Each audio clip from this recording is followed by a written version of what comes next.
श्री स्वामी समर्थ. नमस्कार, मी पूजा आपल्या यूट्यूब चॅनलमध्ये तुम्हा सर्व स्वामी भक्तांचं मनापासून स्वागत करते. दैनंदिन जीवन जगत असताना अशा खूप लहान सहान गोष्टी असतात ज्या आपल्याला माहिती नसतात आणि मग त्याचे परिणाम आपल्याला भोगावे लागतात. म्हणजेच आपण त्या गोष्टी करतो तर त्या चुकीच्या असतात, पण त्या चुकीच्या आहे हे आपल्याला माहिती नसते. तर आज आपण या व्हिडिओमध्ये जाणून घेणार आहोत वास्तुशास्त्रानुसार भोजन करण्याचे नियम काय आहेत. तर बघा स्वामी भक्तांनो, दक्षिण दिशेला तोंड करून भोजन करणे मृत्यूकारक मानले जाते. दक्षिण दिशेकडे तोंड करून अन्न ग्रहण केल्यास अकाल मृत्यूकडे वाटचाल होते असे मानले जाते, कारण ही दिशा मृत व्यक्तीशी संबंधित मानली जाते आणि या दिशेत तशीच ऊर्जा वास करत असते. या दिशेला तोंड करून भोजन केल्यास ती नकारात्मक ऊर्जा अन्नात मिसळते किंवा आपल्या अन्नाचा काही अंश त्यांच्याकडे जातो अशी श्रद्धा आहे.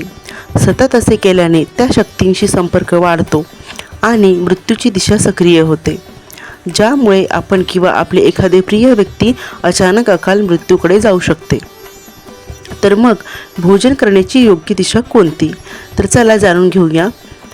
भोजन करण्यासाठी पूर्व दिशा सर्वोत्तम मानली जाते. या दिशेला तोंड करून भोजन केल्याने मानसिक तणाव कमी होतो आणि पचनक्रिया सुधारते. यामुळे आरोग्य उत्तम राहते. एवढेच नव्हे तर या दिशेला तोंड करून भोजन केल्यास आईवडिलांचे आरोग्यही चांगले राहते असे मानले जाते. भोजन करण्यामुळे अन्नपूर्णा मातेची स्तुती करून कृतज्ञता व्यक्त करावी आणि सर्व भुकेल्यांना अन्न मिळो अशी ईश्वराकडे प्रार्थना करूनच मग भोजन करावे.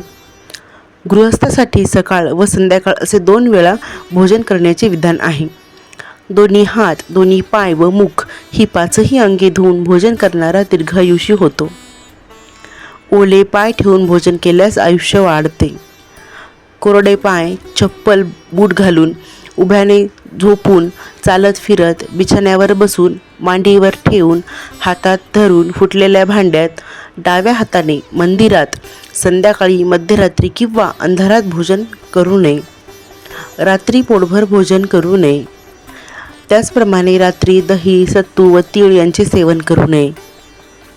हसत, रडत, बोलत, मनाविरुद्ध सूर्यग्रहण किंवा चंद्रग्रहणाच्या वेळी भोजन करू नये. आता दिशेनुसार आपल्याला भोजनाचे काय फळ मिळते ते आपण पाहूयात. पूर्वेकडे तोंड करून भोजन केल्यास आयुष्य वाढते. उत्तरेकडे तोंड करून भोजन केल्यास आयुष्य व धनप्राप्ती होते. दक्षिणेकडे तोंड करून भोजन केल्यास प्रेतत्व प्राप्त होते.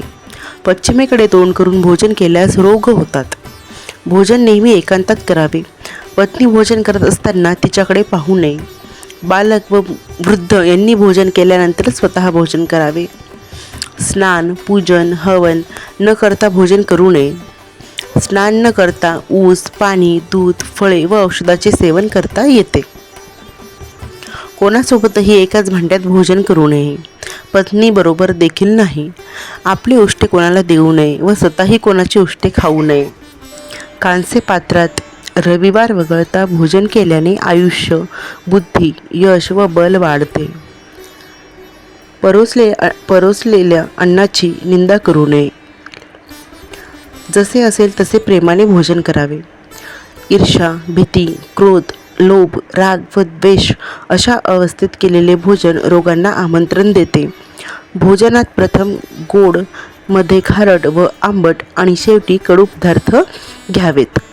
हलवा, खीर, मालपुआ इत्यादी मिष्टान्न आधी देवता व पितरांना अर्पण करूनच खावेत.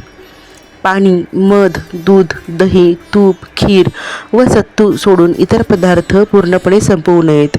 थोडे अन्न ताटात ठेवावे. ज्याच्याशी प्रेम नाही त्याच्या घरी भोजन करू नये.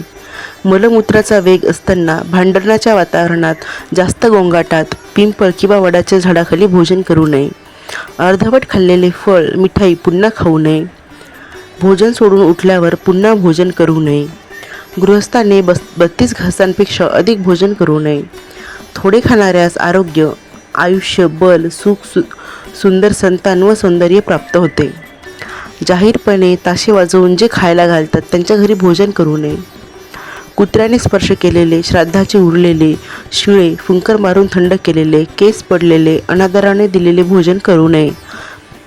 कंजूस राजा, चारित्र्यहीन व्यक्ती, दारू विकणारा यांच्या हातचे भोजन करू नये. स्वयंपाक करणाऱ्याने स्नान करून शुद्ध मनाने मंत्रजप करत स्वयंपाक करावा. प्रथम 3 पोळ्या गाय, कुत्रा व कावळा यांच्यासाठी वेगळ्या काढून अग्निदेवाला भोग अर्पण करून मगच घरच्यांना जेवण द्यावे. भीष्म पितामहांनी अर्जुनाला दिलेला उपदेश. अन्नाविषयी 4 निषेध सांगितलेले आहे. ज्या ताटावरून कोणी उडी मारून गेलं असेल ते अन्न नाल्यातील चिखलासारखे असून भक्षण योग्य नाही. ज्या ताटाला लात लागली किंवा पाय लागला असेल ते अन्न विष्ठे समान असून भक्षण योग्य नाही. ज्या अन्नात किंवा ताटात केस पडलेला असेल ते दारिद्र्याचे कारण मानले जाते, ते अन्न योग्य नाही. ज्या ताटात पती पत्नी एकत्र भोजन करतात ते अन्नही योग्य नाही, परंतु पत्नी जर पतीचे उष्टे खाते तर तिला 4ही धामांचे पुण्य प्राप्त होते. हे अर्जुना, जर कन्या अविवाहित असेल आणि ती वडिलांसोबत एकाच ताटात भोजन करत असेल तर त्या वडिलांना कधीही अकाल मृत्यू येत नाही, कारण कन्या वडिलांचा अकाल मृत्यू हरून घेते असे मानले जाते. तर वास्तुशास्त्रानुसार हे होते भोजनाचे नियम. हे जे मी तुम्हाला नियम सांगितले हे नियम दिंडोरी प्रणीत सेवा मार्गातील आहेत. ते मी तुमच्यापर्यंत पोहोचवण्याचा प्रयत्न केला. तर तुम्हाला जर व्हिडिओ आवडला असेल तर व्हिडिओला नक्की लाईक करा आणि असेच माहितीपूर्ण, भक्तिमय आणि स्वामीमय व्हिडिओ पाहण्यासाठी चॅनलला सबस्क्राईब करा. धन्यवाद. श्री स्वामी समर्थ. जय जय स्वामी समर्थ.